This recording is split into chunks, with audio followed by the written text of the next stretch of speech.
UN പൊതുസഭയിൽ Israel പ്രധാനമന്ത്രി Benjamin നെതന്യാഹുവിന്റെ അഭിസംബോധനയ്ക്ക് മുന്നോടിയായി നാടകീയ രംഗങ്ങൾ. ഗാസയിലെ കൂട്ടക്കുരുതിയിൽ പ്രതിഷേധിച്ച് നൂറുകണക്കിന് നയതന്ത്ര പ്രതിനിധികൾ സഭയിൽ നിന്ന് ഇറങ്ങിപ്പോയി. ഇസ്രായേലിന് ഒക്ടോബർ 7 മറക്കാനാകില്ലെന്നും ബന്ദികളെ വിട്ടയച്ചാൽ ഇപ്പോൾ യുദ്ധം അവസാനിപ്പിക്കാമെന്നും നെതന്യാഹു. ഗാസയിൽ നെതന്യാഹുവിന്റെ പ്രസംഗം കേൾപ്പിക്കുമെന്ന് IDFും സ്ഥിരീകരിച്ചു. വിവരങ്ങളുമായി അശ്വതി വിശ്വനാഥ് ഉണ്ട്. അശ്വതി, നാടകീയ രംഗങ്ങളാണ് UN പൊതുസഭയിൽ ഉയർന്നു വന്നിട്ടുള്ളത്. അവിടെ എന്താണ് ഇപ്പോൾ സംഭവിക്കുന്നത്? ഇപ്പോൾ സംസാരിച്ചുകൊണ്ടിരിക്കുകയാണോ നെതന്യാഹു? എന്താണ് വിശദാംശങ്ങൾ? അഖില സൂചിപ്പിച്ചതുപോലെ ഇപ്പോൾ UN പൊതുസഭയിൽ നടക്കുന്നത് തീർത്തും നാടകീയ രംഗങ്ങളാണ്. ഇപ്പോഴും നെതന്യാഹു പ്രസംഗിച്ചുകൊണ്ടിരിക്കുകയാണ്. അദ്ദേഹത്തിന്റെ പ്രസംഗം അവസാനിച്ചിട്ടില്ല. എന്നാൽ അതിനു മുൻപ്, അഭിസംബോധന ചെയ്യുന്നതിന് മുൻപ് നൂറുകണക്കിന് നയതന്ത്ര പ്രതിനിധികൾ ആ സഭയിൽ നിന്നും ഇറങ്ങിപ്പോയി എന്നുള്ളതാണ് എടുത്തു പറയേണ്ട ഒരു കാര്യം. അതിനുശേഷം അദ്ദേഹത്തിന്റെ പ്രസംഗം ഈ ഗസയിൽ കേൾപ്പിക്കാനുള്ള ഒരു നിർദ്ദേശം കൂടിയുണ്ട്. പ്രത്യേകിച്ച് ഗസയിൽ ഹമാസ് ബന്ദികളാക്കിയിട്ടുള്ള ഇസ്രായേൽ ബന്ദികൾ കേൾക്കാൻ വേണ്ടിയിട്ടും അവർക്കുള്ള മെസ്സേജ് നൽകാനുമായിട്ട് ഇദ്ദേഹത്തിന്റെ പ്രസംഗം ഗസയിൽ കേൾപ്പിക്കാനുള്ള ഒരു നിർദ്ദേശം കൂടിയുണ്ട്. അദ്ദേഹം ആ സഭയിൽ പ്രസംഗത്തിൽ പറയുകയുണ്ടായി, ബന്ദികൾക്ക് കേൾക്കാനാവുമെങ്കിൽ സന്ദേശം നൽകാനാണ് UN പ്രസംഗം ഗാസയിൽ കേൾപ്പിക്കുന്നതെന്ന് നെതന്യാഹു പറഞ്ഞു. അതേസമയം ഞാൻ നിങ്ങളെ മറന്നിട്ടില്ല, എന്തായാലും നിങ്ങളെല്ലാവരെയും ജീവനോട് കൂടി തന്നെ നാട്ടിലേക്ക്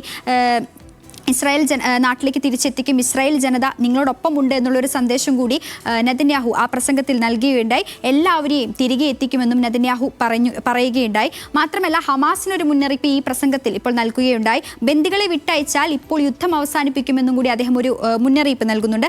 മാത്രമല്ല, ഇതിനെല്ലാം തുടക്കം കുറിച്ച 2023 ഒക്ടോബർ 7 യുദ്ധത്തെക്കുറിച്ചും സംഘർഷത്തെക്കുറിച്ചും അദ്ദേഹം ഇവിടെ പരാമർശിക്കുകയുണ്ടായി. ആ സംഘർഷം ഒരിക്കലും മറക്കാനാവുന്നതല്ലെന്നും ഒരിക്കലും മറക്കുകയില്ലെന്നും അദ്ദേഹം പറയുകയുണ്ടായി. ഇസ്രായേലിന് ഒരിക്കലും ഒക്ടോബർ 7 എന്നുള്ളൊരു ദിവസം മറക്കാനാകില്ല. അതുപോലെ ഇസ്രായേലിൽ ഗാസ നടത്തുന്നത് വംശഹത്യ ആരോപണങ്ങളല്ല എന്നാണ് പ്രധാനമന്ത്രി പറഞ്ഞത്. കാരണം നമുക്കറിയാം, ഗാസയിൽ നടക്കുന്നതെല്ലാം വംശഹത്യ എന്ന് ആരോപിച്ചുകൊണ്ട് ലോകരാജ്യങ്ങളെല്ലാം തന്നെ മുന്നിലെത്തിയിരുന്നു. അതിനാൽ ആ ആരോപണങ്ങളെല്ലാം നിഷേധിക്കുകയാണ് ഈ പ്രസംഗത്തിൽ നെതന്യാഹു ചെയ്തത്. ഗാസയിൽ നടക്കുന്നത് വംശഹത്യയല്ല എന്നുള്ളൊരു ആരോപണത്തിൽ ഉറച്ചു നിൽക്കുകയാണ് ഇപ്പോഴും നെതന്യാഹു ആ പ്രസംഗത്തിലുടനീളം നടത്തുന്നത്. നമുക്കറിയാം, നേരത്തെ ട്രംപ് പറഞ്ഞിരുന്നു ഇന്ന് ഈ വെസ്റ്റ് ബാങ്കിനെ ഇസ്രായേലിനൊപ്പം കൂട്ടിച്ചേർക്കില്ല എന്നുള്ളൊരു സംഭവം, ഒരു മറുപടി ട്രംപ് പറഞ്ഞിരുന്നു. അതിനെല്ലാം പിന്നാലെയാണ് ഇപ്പോൾ നെതന്യാഹുവിൻ്റെ ഈ ഒരു പ്രസംഗം തന്നെ. ഇനി അദ്ദേഹം എന്തെല്ലാം കാര്യങ്ങളായിരിക്കും ഈ ട്രംപ് പറഞ്ഞതിനും പലസ്തീൻ രാജ്യങ്ങൾ അംഗീകരിച്ചിട്ടുള്ള രാജ്യങ്ങൾക്കെതിരെയും എന്തായിരിക്കും അദ്ദേഹം പറയുക എന്നുള്ളതാണ് ഇനി ഈ ലോക രാജ്യങ്ങളെല്ലാം തന്നെ ഇപ്പോൾ കാത്തിരിക്കുന്നത്. അഖില, UN പൊതുസഭയിലാണ് ഇസ്രായേൽ പ്രധാനമന്ത്രി ബെഞ്ചമിൻ നെതന്യാഹു അഭിസംബോധന ചെയ്യുന്നതിന് മുന്നോടിയായി നാടകീയ രംഗങ്ങൾ ഉടലെടുത്തത്. നൂറുകണക്കിന് പ്രതിനിധികളാണ്, നയതന്ത്ര പ്രതിനിധികളാണ് ഇറങ്ങിപ്പോയിട്ടുള്ളത്.